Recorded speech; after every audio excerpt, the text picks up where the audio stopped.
Thank you, thank you, thank you. Okay, we are on to pitch number 6. This next pitch is from Brian, Angela, Chandra, and Michael, and they are pitching about creating a mental health inventory for students. So let's just take a second to make sure they all get up here on the screen. Great. Awesome. We've got everyone. Okay, your timer will start as soon as you start talking. Everyone in our group has stories about themselves, their friends, their family members whose lives were all impacted by mental health disorders that were either identified much later in life than they should have been or were never identified at all. So I want to start by sharing a little bit about my own story, and then we're going to go into how we think we can fix that. So by the time I was a senior in high school, outwardly my life seemed good. I had good grades, I had friends, I didn't get into trouble. I was active in my school's choir and theater. My teachers didn't worry about me. They all told me I was going to do great. No one ever had any concerns. But for years, I had been carrying around sadness, pain, and anxiety. I'd been suffering for a very long time, since really my um, elementary school years. Outwardly, I seemed to have it together, but on the inside, I was terrified. When I got to college, I started to unravel. I couldn't really figure out what I wanted to do, and that continued on into my early adult life. And by the time I hit my early 30s, I had to be hospitalized for mental health and had to quit my job. Now, I was lucky. I had the resources and the support from family and friends to really work and heal.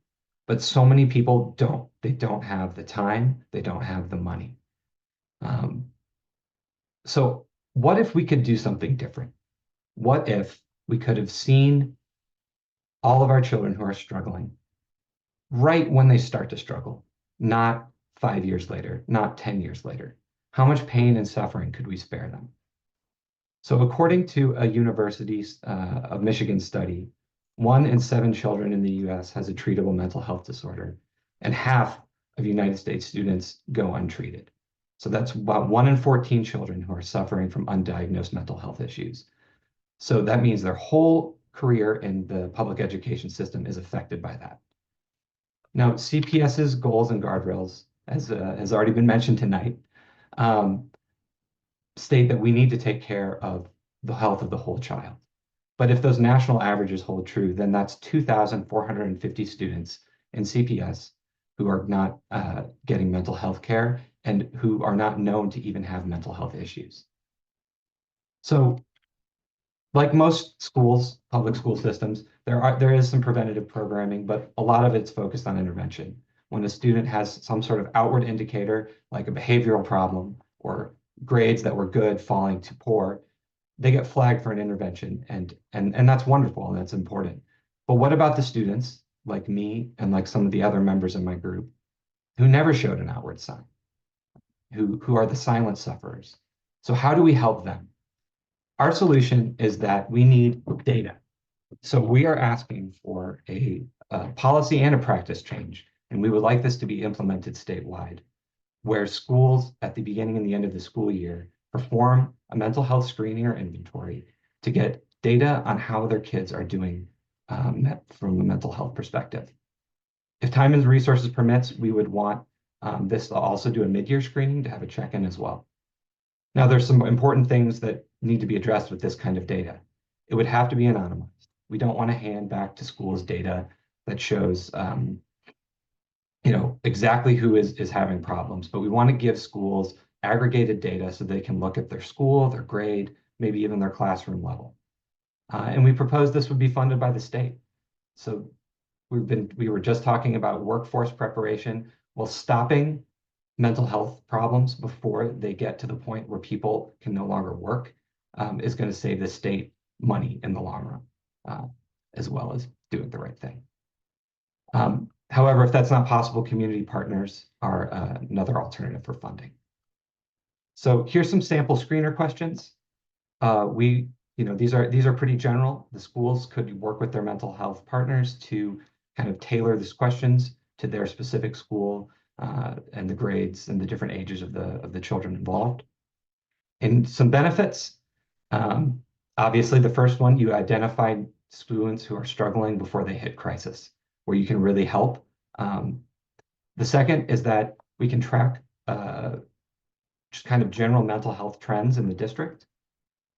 We also get anonymized data that schools can use to help plan their mental health programming for the year. And finally, they also get data at the end of the year to see how successful were their efforts. Where do they need to work harder? And I know I'm at time, but just want to share. So we talked to Toledo Public Schools, and they are doing a pilot program with this, and they have really positive results. They're flagging more students for intervention than they were before. Their rates of depression and anxiety are falling in the schools that are doing these programs. And they also found that it created a positive culture of mental health awareness compared to when they started the program. Thank you. Thank you so much to this group too. Brian, first of all, thank you for sharing your personal story. You'll see in the chat in just a second how many people are grateful for you sharing that and how much it resonated with everyone. And thank you to this group. We talk all the time about root causes. Let's go downriver and figure out the root cause of something. And that's what you're saying here. So really interesting idea.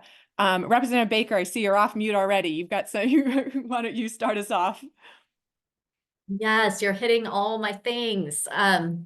You know, I think this brought together a lot of what a lot of the groups talked about. You know, students may physically show up for school, but if they're not able to be at school, we're not able to teach and we're not able to have outcomes. So really appreciated it. Appreciate your vulnerability and telling your story. And I think that you speak for so many people.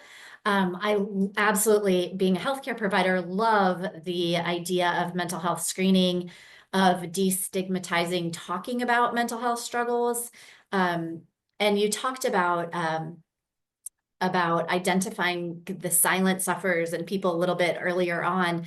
It made me think that if we can have these conversations and normalize these conversations and give language to these conversations from kindergarten on, we can identify people before they're even a silent sufferer, and before, you know, teach healthy behaviors. We teach how to keep our physical body healthy, but teaching people resiliency and how to keep their mental health, you know, how to impact their mental health and how to ask for help when they first realize they need help, really is going to save money for the state. I keep going to money, but it's drilled into me up here, but it's going to save money in the long run for the state when we can provide this kind of care to the whole community versus really specialized inpatient acute care when it's 20 years later. So really appreciate this idea.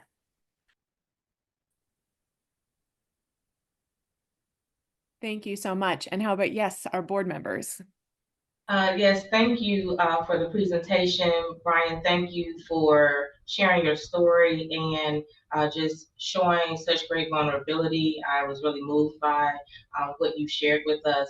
I think what you all are pitching, I think it is really great. I am a proponent and an advocate for being proactive and not just focusing on you know, intervention, but making sure that we are doing that preventative work.